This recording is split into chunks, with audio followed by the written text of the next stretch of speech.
O, nasaan ang Pangulo natin? Ayun, nagbablog. Putragis yan. O, eto, ipa-play natin itong video na to. Oo, habang nagbabaha sa bayang Pilipinas, putang ina nagkukwento yung presidente nating tanga.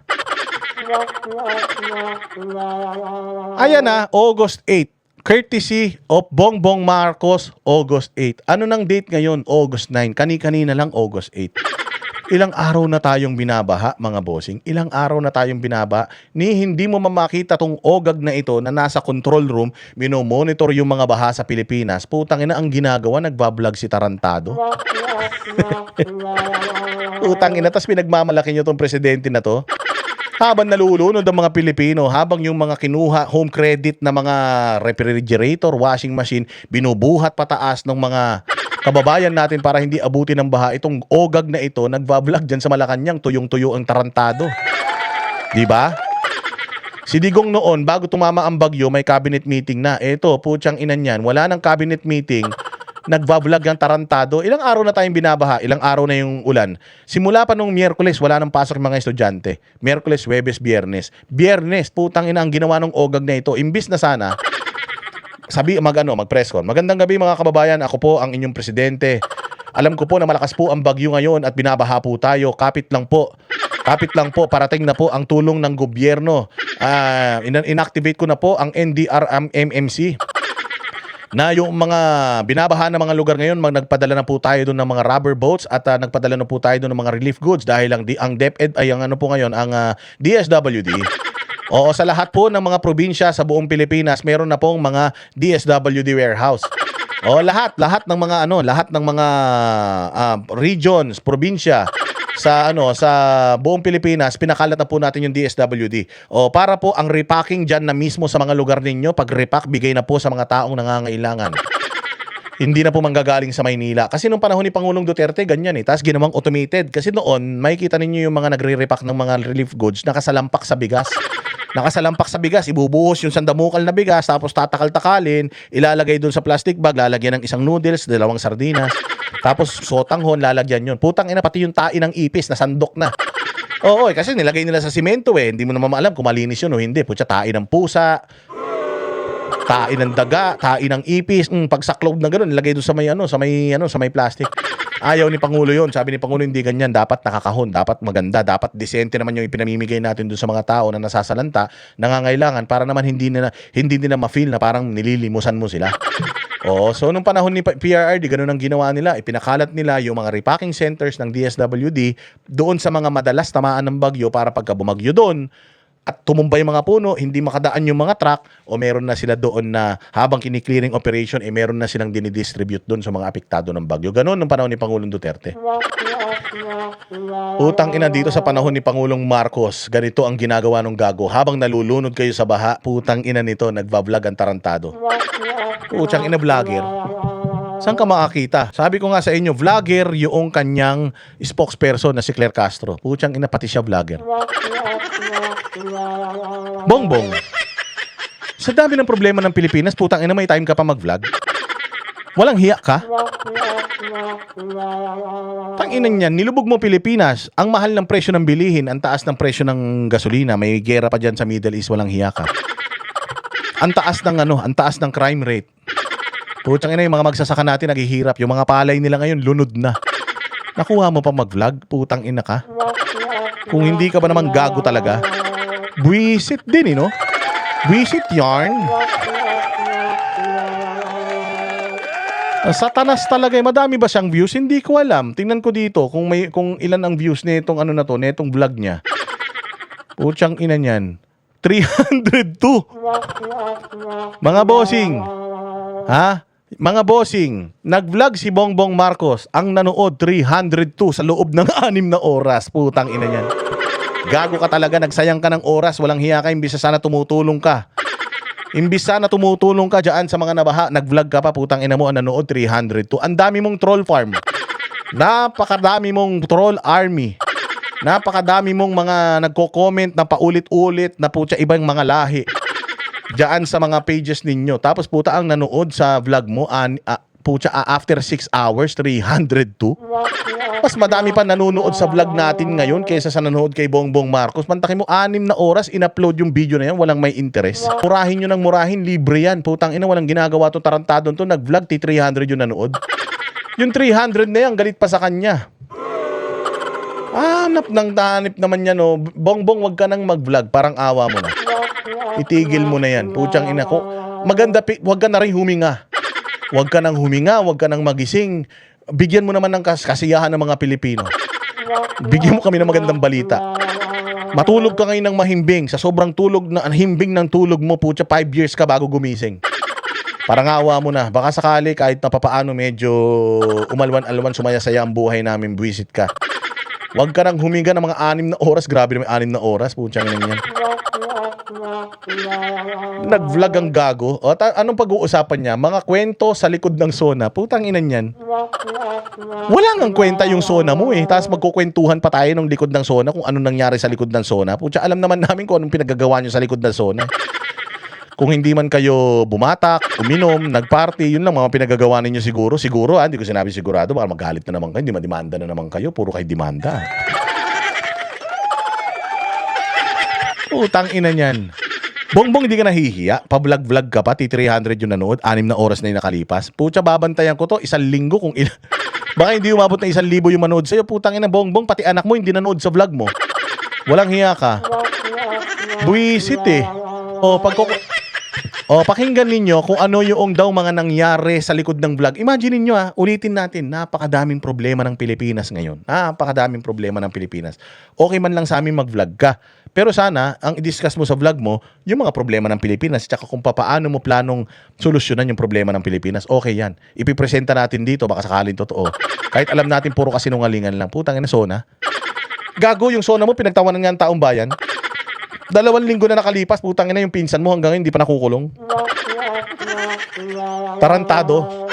Naaawa na kami sa'yo, BBM. Kaya mag-a-add kami ng isang view dito sa vlog mo. Putsang ina niyan, sinasayang mo pera ng taong bayan, pati kuryente na ginagamit mo dyan, data, aircon, walang hiya ka, galing yan sa pera ng taong bayan. T300 yung nanood, putsang ina niyan. Sa susunod, pag nag-vlog ka para kumita, Bongbong, kumain ka ng tae ng pusa, bubog, pako, ganyan, tusukin mo yung mata mo ng nagbabagang karayom. Oo, ganun. Masakaling ka ng asawa mo, tadyakan ka sa mukha ng ng PSG, ganun. Pag ginawa mo yun sa vlog mo, sigurado ako, putsang inang yan, baka sumabog yung views niyan. Bilyon siguro yung views. Oo, kumuha ka ng lubid, ganyan, latiguhin mo yung mukha mo, ganun. Iumpog mo yung ulo mo sa dingding na may pako. O gawin mo yan, sigurado ako magte-trending. Pero kung mga ganito walang kakwenta-kwenta, putang inang yan, yung Sona mo nga walang kakwenta-kwenta, ito pa kayang before Sona mo yung pag-uusapan natin. Pero pag-usapan pa rin natin, ang dami nangyayaring gulo sa Pilipinas. Ito pang ginawa nitong Judas na ito. Ito, sige, panoorin natin itong sasabihin nitong presidente natin magaling. Magandang araw sa ating lahat at sana ay nasa mabuti kayong kalagayan. Halos 2 linggo na ang nakaraan nang ihatid ko ang ika-5 State of the Nation Address. Nababasa ko ang mga sari-sari niyong reaksyon. Nabasa daw niya yung sari-sari niyong reaksyon. Tarantado talaga tong mga taga-Malacanang, finilter na naman eh. Alang iya na yan.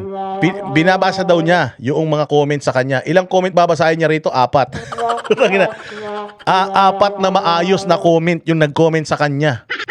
Tangina, sa dami, milyong nagmumura sa kanya dyan sa Sona niya. Yung sa patawang racket. Pinataas daw yung yung sweldo ng OFW. Tatanggalin daw yung ano ba yun?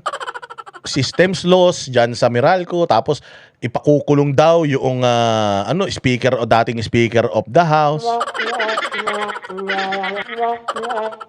Itong tao na to talagang loko-loko talaga eh. Lakas ng tama sa utak talaga eh.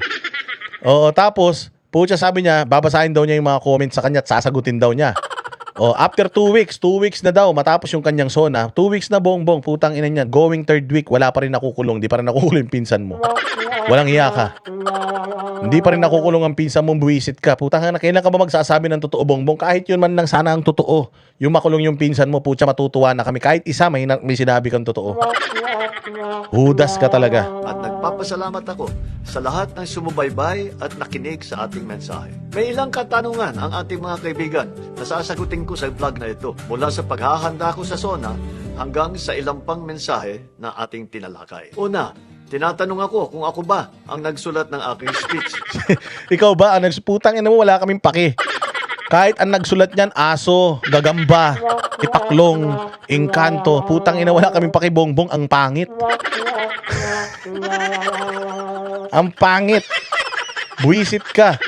Pinagmalaki mo pa yung speech mo, tarantado ka. Walang kwenta. Putang ina niya, ikaw ba ang nagsulat? Puta, palagay ko ikaw. Bakit? Kasi walang kwenta eh. Paano nyo po ito nasingit? Ito nakakatawa. Paano nyo po ito nasingit sa busy yung schedule? Tangina, busy daw to. Saan naging busy tong gago na to? Alam mo, sa lahat ng busy, ito yung walang ginagawa. Sa lahat ng busy, etong abnormal na ito, yung hindi pagod. Sa lahat ng busy, etong gunggong na ito, yung walang resulta. Hayop talaga naman, oh. Busy daw yung kanyang schedule. Sige. Dahil paano ko pa raw may susulat ito sa busy ng aking schedule? Ang katotohanan, ang buo-buo yung unang bahagi at saka yung huli. Putang ina to. Hindi siya nakakaramdam na yung comment na yun sarcastic. Hindi siya nakakaramdam na sarcastic. Akala niya yung comment na yun maganda. Pero ang ibig sabihin talaga nun, hoy, bobo. Sinong nagsulat ng speech mo? Putang ina, napakapangit. Napakapangit. Wala ka nang ginagawa. Ang pangit pa nung nung nagawa ninyong speech, mga walang hiya kayo. Tapos, ang dating sa kanya nun, maganda. Oo, yung sarcasm, hindi niya na gets yung sarcasm nung message na yun na papaano mo na isingit sa papaano mo na naisingit sa schedule mo yan. Yung parang alam mo yun, alam mo yung kapitbahay mo na mataba, na ang itim na ng liig sa sobrang taba. Tapos pag nakita mo, hoy, tiyang ina, ang ganda mo ngayon ah. Omad yarn.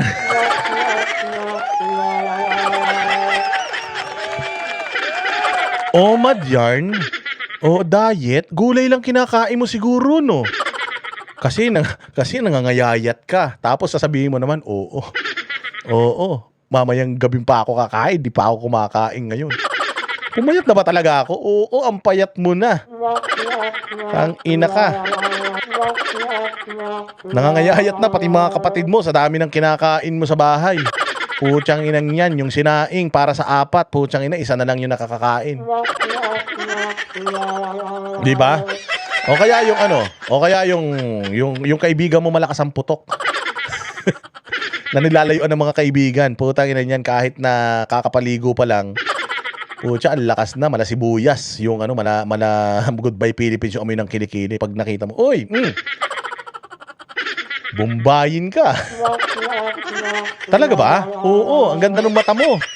Tsaka yung ilong mo, maganda, para kang Bombay. Pero putya, alam naman niya, natangina yung sinasabing Bombay, yung putok niya. Oh, pero ang tinitingnan lang niya yung kung ano yung sinasabi, pero yung yung sarcasm doon sa mensahe, putya, hindi nagigets. Ito si Bongbong ganun din. Siyempre si Bongbong alam man natin walang ginagawa. Si Bongbong alam man natin walang utak. Kaya ang tanong sa kanya, ikaw ba nagsulat nung speech mo? Ang haba nun, ya. Sa sobrang tanga mo, paano mo nagawa 'yon? 'Di ba? Sobrang tanga mo, paano mo nagawa 'yon? Paano mo na yun? Paano mo na isingit? Sobrang busy mo. Alam mo 'yun? Hindi ba Di ba tayo pag nakaupong ganyan, nakatunganga kang ganyan sa labas ng bahay, wala kang magawa? Ganyan ka. Aasarin ka ng nanay mo. Paglabas ng nanay mo, makikita ka. Sarap buhay ah. Taina, busy ha. O baka gusto mo lagyan pa kita ng diyan, lagyan kita diyan ng soft drinks at saka ng para kasi pagod na pagod ka. Hindi ba? Ganun tayo mga Pilipino, sarcastic tayo. Pagod na pagod ka, boss. Ay na, baka magkasakit ka niyan. Ganun ka lang. Tunganga ka, wala kang magawa. Tapos sasabihin ka, busy ka. Tapos ikaw naman, tuwan-tuwa ka. Oo nga, pagod na pagod ako. Kinang bobo talaga. Kinang tao na to walang utak. Huling bahagi, ako mismo ang sumulat noon. Mahabang proseso ang pagsulat ng SONA speech. Inumpisahan namin ilang linggo bago pa nung SONA. May team kami. Pinag-usapan namin ano yung dapat Utangin na yun yung team niya. Tingnan niyo yung team niya mga ogag. Ayan yung nga team niya mga ogag. Okay lang ina niya, binidyoan pa ng mga tarantado. Ayan ilan sila. Sino tong mga to? Putang ina mga scholar siguro ng mga pinakamababang paaralan ng Pilipinas to mga bobo rin. Sino dito ang nakakakilala sa mga tarantado na ito? Putang ina yan ang mga tumutulong kay Bongbong para lalo siyang maging bobo.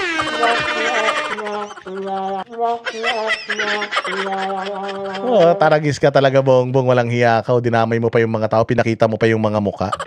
Ang ina niyan, wala na, sira na ang mga buhay ninyo. Puro pa kayo mga nakasalamin, mga walang hiya kayo. Akala nyo ikinatalino nyo yan? Akala nyo ikinatalino nyo yung pagsasalamin? Ako dati nakasalamin ako dito, di ba? Sabi nung ko sa kaibigan ko, boss, di wag ka na magsalamin, gago, di ka naman matalino. Tanga, kaya nga ako nagsalamin para magmukhang matalino. Wag na, tangina, alam ng tao, di ka matalino. Nagsalamin pa yung mga ogag, putang ina niyan. Ay, putya na. Ito ang mga may kasalanan kung sino ang gumawa ng racket. Sino kaya ang gumawa ng racket sa mga ogag na ito? Inan yan. Tingnan mo kung sino gumagawa ng mga speech niya. Puros mga bata, mga walang kwentang tao, hindi mga kilala. Okay man lang sana kung nakita mo dyan yung mga cabinet secretary niya, di ba? Halimbawa, si Dave Gomez. Si Tio Laurel ng Department of Agriculture, yung si Angara ng Department of Education. Nandiyan sana yung AFP Chief of Staff at saka yung PNP Chief. Nandiyan sana yung mga matatalino ng mga tao, sila recto, para mga ekonomista. Nandiyan sana sila, putang ina, makita mo kausap puro bata, mga sanggol yung utak. Puta, kaya naman pala ganun ang nangyari sa SONA speech ng ulol na yan dahil putang ina, puros mga tanga yung kasama. Ay sus! Now you know. Now you know kung bakit walang laman yung SONA ni Bongbong dahil putang ina, yung mga kalaro niya yata sa Mobile Legend Yung mga kalaro niya sa Mobile Legend, yun yata yung mga gumawa ng SONA speech niya, walang hiya na yan Pinag-usapan namin ano yung dapat isama. Lahat sila nag-research doon sa bawat subject matter, yung mga statistiko, yung mga pangyayari, kung ano yung mga nangyari, kung ano pa yung itutuloy natin gawin. Ginawa namin yung flow, ano yung mauuna, ano yung mahuhuli, ano yung nasa gitna. Pagkatapos noon, siyempre, lininis na namin.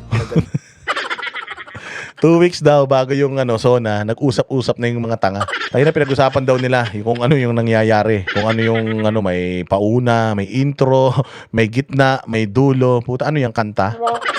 Ano yung rap? Ako yung lengguwahe, nagbago tayo ng kaunting mga salita. Yung iba, Nagbago daw ng mga salita. Gumamit siya ng mga salitang masalitang engkanto, salitang demonyo. Tanginan yan. in-English ko, yung iba, ginawa kong Tagalog. Dahan-dahan, binuo namin. We fine-tuned it so that, alam niyo po, iba ang pagsulat para sa mga babasahin, iba yung pagsulat para sa pagsasalita. Kailangan gawin natin for rhetoric rather than for reading. Ang final na draft, ang pinakahuli ang yung actual na speech na ginamit ko, tiniyak ko na nasa boses ko ang lalabas. Sa boses gago. Tangina mo, kaninong boses yung lalabas kay kay Sir Jack? Tarantado ka. Kaya nung boses lalabas, ikaw mag-i-speech doon. Ikaw yung magbabasa noon. Putang ina. Gusto mo kay Regine Velasquez yung boses na lalabas doon. Gago. Baliw, no? Ang lakas ng tama nitong maman to. Pucha, ano na naman ba yung sininghot mo, boss? Bakit, tamang daldal ka na naman? Ganyan yung kaibigan kong adik Hindi ko sinabi adik siya. Sinabi ko lang, ganyan yung kaibigan kong adik. Tamang kwento. Tamang kwento, di mo naman tinatanong. Kaya yung kaibigan ko na yun, pag alam kong palong-palo siya, pag alam kong nakasyabu siya, putang ina, iniiwasan ko Sa kabilang kanto ko dumadaan kasi pag nakita ko, boss dadali ka. Kilala mo si Martin? Si Martin, putang ina, patay na. Hindi ko kilala yung Martin na yun. Maniwala ka, sino yung Martin, gago? Si Martin, kaklase ko nung kinder. Putang ina mo, kaklase mo yun. Hindi ko naman kaklase, paki ko nun. Wala nga, namatay nga, patay na. Tamang wento ang putaragis na ito. May nagtanong sa akin kung tapos na yung SONA, ako hanggang sa pinakahuling oras, meron pa rin akong binabago. At ang katotohanan, nung lumabas na yung speech ko, meron Hanggang sa huling oras na may binabago pa siya. Putang ina mo, wala nang pagbabago, puro kasi nungalingan ng pinagsasabi. Ano pa binago mo ron? Abnormal. Pa rin akong binago habang ako nagsasalita. Kaya basta't may Habang nagsasalita daw siya, may binabago pa siya. Inang tao na ito, no? Sinong gago ang habang nagsasalita yung sinasabi niya, binabago niya pa? Ayun, hindi ko alam kung taga saan planeta. Planet Namek yata talaga nakatira ito. Sabi ko sa inyo, pag ito namatay, ililibing to sa libingan ng mga bobo. Sa libingan ng mga bobo, dadalawa lang sila nandoon. Sila lang ni Lariga doon. Utang inang yan.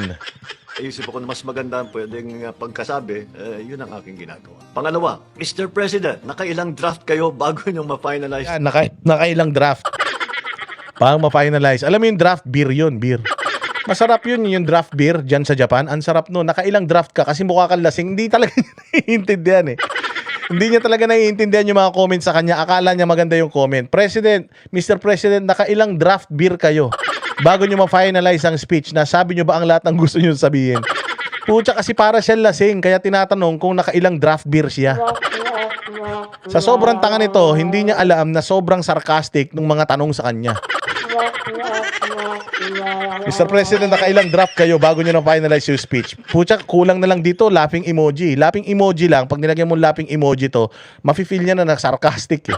Yung tanong. Pucha, sinagot pa rin niya. Ganun katanga yan. Ang speech. Sabi nyo ba ang lahat ng gusto nyong sabihin? Naku, ang hirap sabihin kung ilan yung draft. Kasi pinaghati-hati namin. So yung unang meeting namin ay tinignan namin yung unang 1/3 at inayos namin. Tapos susunod na meeting, the next third hanggang sa huli. Ano, sobra naman yung meeting nyo. Sobra naman yung meeting nyo. Hati-hati, installment pa. Installment? Walang iya na yan. Pucha, ganun lang kapangit na, ganun kapangit na speech, in installment nyo pa. Hindi nyo kaya na isang araw yan. Kahit grade 5, kayang yan eh, kayang gawin niya sa Bayang Bigkas eh. Sa di ba yung linggo ng wika? Mas magagaling pa yung mga nagbibigkas ng mga tula sa linggo ng wika kaysa dyan sa katarantaduang sona mo eh. Hanggang natapos namin. Tapos titignan namin yung isang buo. Siyempre, kailangan namin ayusin kasi yung sa simula, masyadong mahaba. Kasi basta isulat nyo, saka natin aayusin. So, dahan-dahan namin ginawang mas maiksi para naman hindi umabot ng 2 oras at kalahati. Ang speech, masyadong mapapagod ang tao. Pati ako, mauubos ang boses ko. Ang kasunod na katanungan, nasabi nyo ba ang lahat ng gusto nyo sabihin? Ang katotohanan, hindi. Marami kaming nailagay na kailangan na namin, hindi namin na maisama. Dahil marami silang inagay na hindi nila maisama kasi hindi totoo. Sobrang ng daming hindi totoo. Dadagdagan pa ba namin, binawas-bawasan namin ng konti yung kasinungalingan namin. masyado na mahaba. Kaya abangan na lang ninyo sa susunod na sona. Wow, may susunod pa? Kumpiyansa ang putang ina. May susunod pa? Bobo ka. Bongbong, yung susunod na sona mo, pa-exit ka na nun eh. Excited na kami mawala ka sa Pilipinas noon. Mas lalo wala nang makikinig sa'yo. Gago. Hayop na yan. Sabi ni Putragis, ang dilim. Ang dilim na naman makulimlim. May bagyo dito sa channel natin. Pangatlo, ang tikas lagi ng pagdadala nyo ng barong. Antikas daw. Tangina, antikas daw. Siya daw ang gumawa ng speech niya. May mga Tagalog doon. Tapos ito ang tikas. Ang tikas lagi ng pagdadala ninyo ng barong Tagalog. Sino ang mananahi nyo? Kung sino man yung mananahi at pumili ng damit nyo, tangina sabihin nyo, tumigil na siya. Mamatay na siya. Mukha kang bangkay. Mukha kang bangkay na gutom dyan sa barong mo.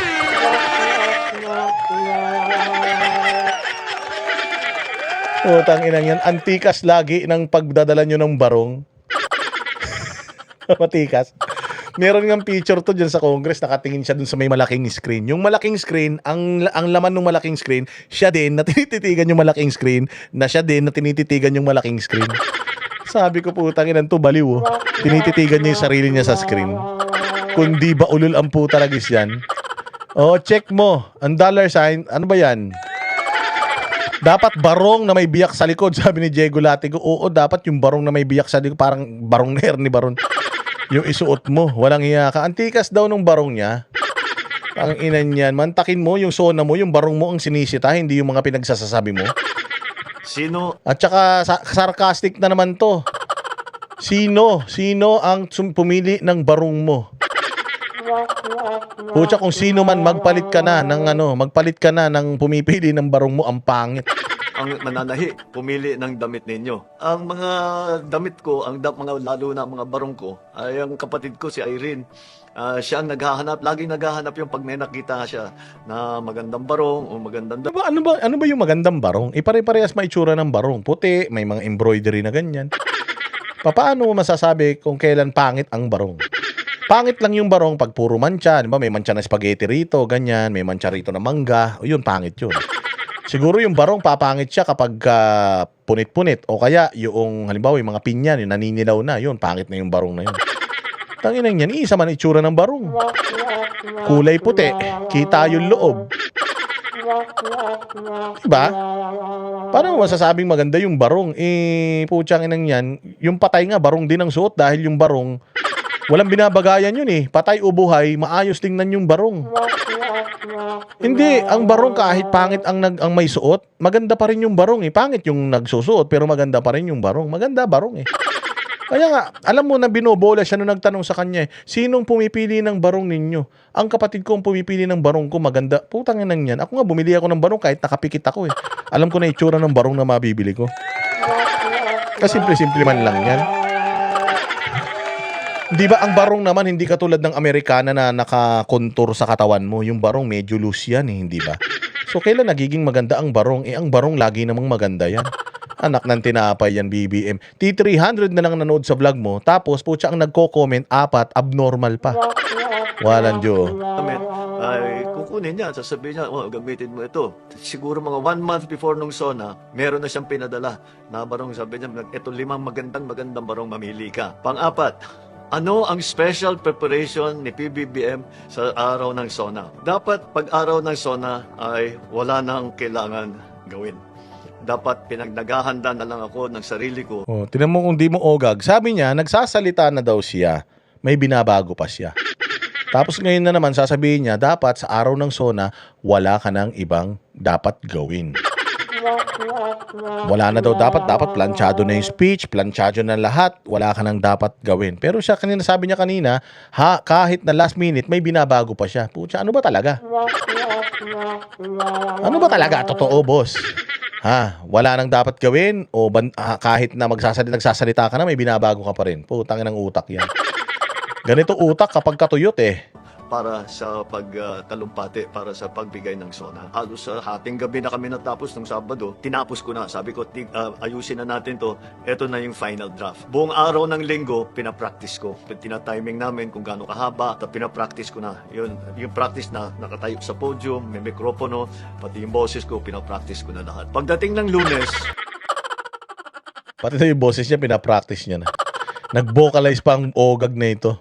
walang laman ang schedule ko kung hindi SONA. Hawak ko na yung speech ko, paulit-ulit ko nang binabasa. Hindi ko binabasa ng malakas ng boses dahil mauubos ang boses ko. Pero binabasa ko para tiyakin ko na familiar na ako. Talagang halos memoryado ko na. Yung araw ng Lunes, araw ng SONA, ay wala nang schedule yun kung hindi yung SONA. Ayan, palakpakan. Palakpakan mga bossing. So sa kabila ng kinakaharap natin na mga dilubyo sa bayang Pilipinas, ayan ang ginagawa ng magaling na presidente natin, mag-vlog. Yan ang panatero, walang inuurungan. Pag tama pala